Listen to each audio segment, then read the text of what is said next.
ಬಂದರೂ ಮತ್ತು ದೇವರ ಹತ್ರನೇ ಬರುವಂತೆ ಆಯಿತು.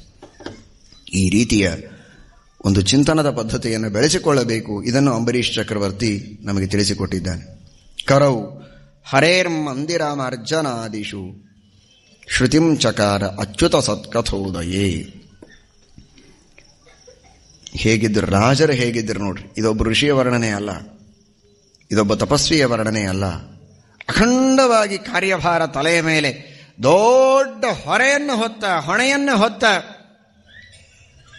ಅಖಂಡವಾಗಿ ತನ್ನ ಕಾರ್ಯಗಳಲ್ಲಿ ವ್ಯಸ್ತನಾದ ಬ್ಯುಸಿಯೆಸ್ಟ್ ವ್ಯಕ್ತಿ ಅಂತ ಅನಿಸಿಕೊಂಡ ಒಬ್ಬ ಚಕ್ರವರ್ತಿ ಮಾಡುವ ಬಗೆ ಇದು. ಅಂದ ಮೇಲೆ ನಮಗೆ ಕೆಲಸ ಭಾಳಿದೆ, ನಿಮ್ಮ ಹಾಗೆ ನಮಗೆಲ್ಲ ಸಮಯ ಇರೋದಿಲ್ಲ ಅಂತ ಹೇಳಲಿಕ್ಕೆ ಮಾತೇ ಇಲ್ಲ.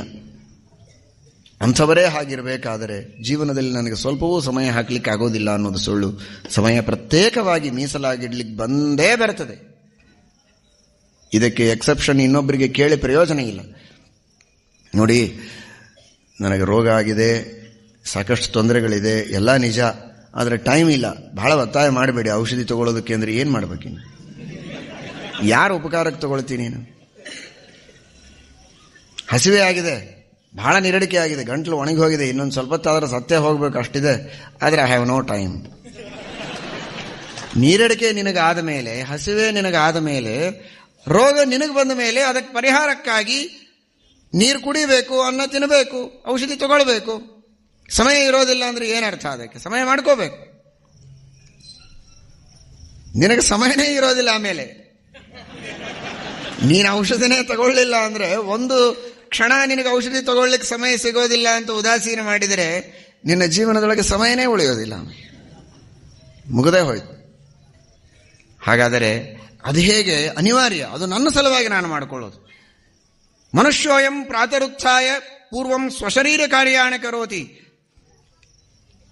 ತತಃ ಸುಹೃದಾಂ ತತಃ ಸಂಬಂಧಿನಾಂ.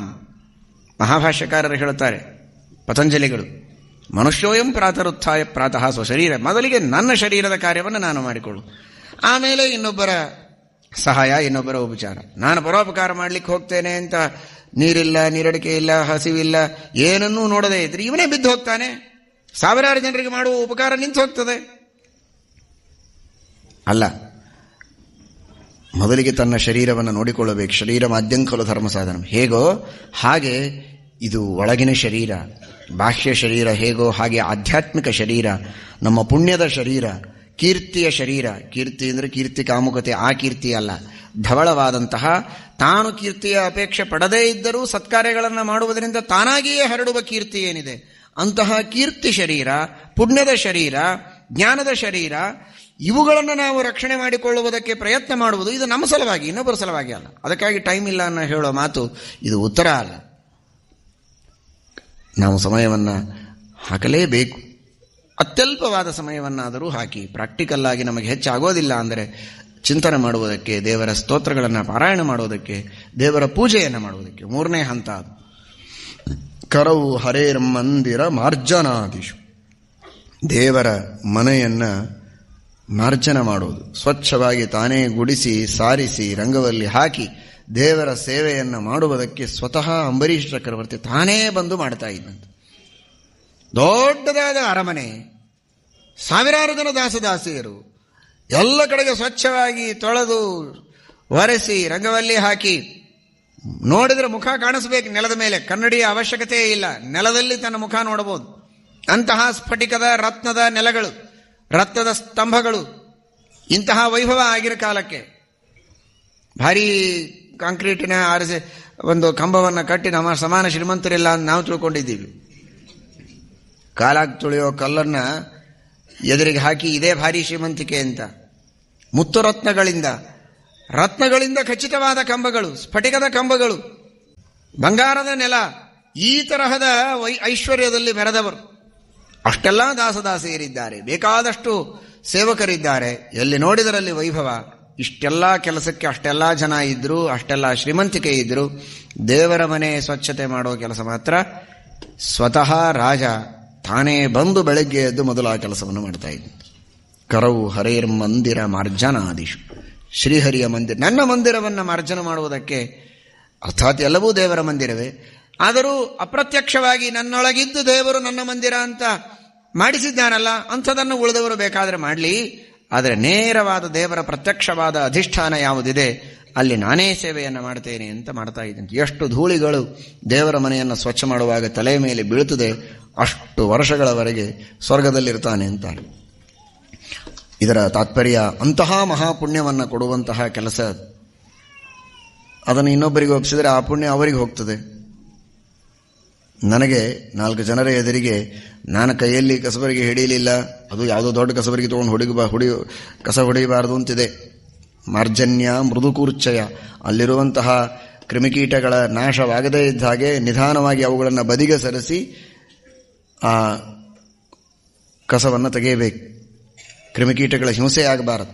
ಹಿಂಸೆಯಾಗದೇ ಇರೋ ಹಾಗೆ ಕಸಗುಡಿಸಿ ಸ್ವಚ್ಛ ಮಾಡಿ ದೇವರ ಪೂಜೆಯನ್ನು ಬರೀ ಮಾರ್ಜನ ಮಾಡಿ ಹೋಗ್ತಾ ಇರಲಿಲ್ಲ. ಮಾರ್ಜನಾದಿಷು ಕರೌ ಹರೇರ್ ಮಂದಿರ ಮಾರ್ಜನಾದಿಷು, ಭಗವಂತನ ಮಂದಿರದ ಮಾರ್ಜನ ಮಾಡುವುದಲ್ಲದೆ ನಂತರ ತಾನೇ ತುಳಸಿ ಪುಷ್ಪಗಳನ್ನು ತೆಗೆದುಕೊಂಡು ಬಂದು ಗಂಧವನ್ನು ತೆಗೆದು ದೇವರ ಪೂಜೆಯನ್ನು ಮಾಡಿ ಪರಮಾತ್ಮನ ಪೂಜಾ ಕೈಂಕರ್ಯವನ್ನು ಮಾಡುವವರೆಗೆ ಹೊರಗಿನ ಯಾವ ಚಿಂತೆಯನ್ನೂ ಮಾಡದೆ ಆಮೇಲೆ ಮುಂದಿನ ತನ್ನ ರಾಜ್ಯಭಾರ. ಕರೌ ಹರೇರ್ ಮಂದಿರ ಮಾರ್ಜನಾದಿಷು. ಇದನ್ನು ಪ್ರತಿಯೊಬ್ಬರೂ ಸಂದೇಶವನ್ನಾಗಿ ತಿಳಿಯಿರಿ. ಎಷ್ಟೇ ಕಷ್ಟ ಇರಲಿ, ಒಂದು 5 ನಿಮಿಷ 10 ನಿಮಿಷ ಆದರೂ ಸಮಯವನ್ನು, ಅತೀ ಕಷ್ಟ ಇದ್ದವರಿಗೆ ಹೇಳ್ತಾ ಇದ್ದೇನೆ, ಸಮಯವೇ ಇಲ್ಲ ಅನ್ನೋರಿಗೆ, ಮನೆ ಹೇಳಿದ ಹಾಗೆ ರಿಟೈರ್ ಆದವರಿಗಂತೂ ಇನ್ನೇನೂ ಕೆಲಸ ಇಲ್ಲ, ಗಂಟೆಗಟ್ಟಲೆ ಕುಳಿತು ಚೆನ್ನಾಗಿ ಪೂಜಾ ಪದ್ಧತಿಯನ್ನು ಕಲಿತು ವಿಸ್ತಾರವಾಗಿ ಪೂಜೆಯನ್ನು ಮಾಡಿ, ಮನಸ್ಸು ತುಂಬ ಆನಂದ ಆಗೋ ಹಾಗೆ ಅನುಸಂಧಾನಕ್ಕೆ ಬರೋ ಹಾಗೆ ಪೂಜೆಯನ್ನು ಮಾಡಿ. ಅವಸರ ಮಾಡಿದಷ್ಟು ಮನಸ್ಸಿನ ವೇಗ ನಿಜವಾಗಿ ಬಹಳ ಇದೆ. ಆದರೆ ನಮ್ಮ ಕ್ರಿಯೆ ಬಹಳ ವೇಗದಿಂದ ನಡೆಯುವಾಗ ಆ ಮನಸ್ಸು ತಾನು ವೇಗವನ್ನು ಉಪಯೋಗಿಸ್ತದೆ, ಆದರೆ ಎಲ್ಲಿಯೋ ವೇಗ ಹೋಗ್ತದೆ, ದೇವರ ಕಡೆಗೆ ಬರೋದಿಲ್ಲ.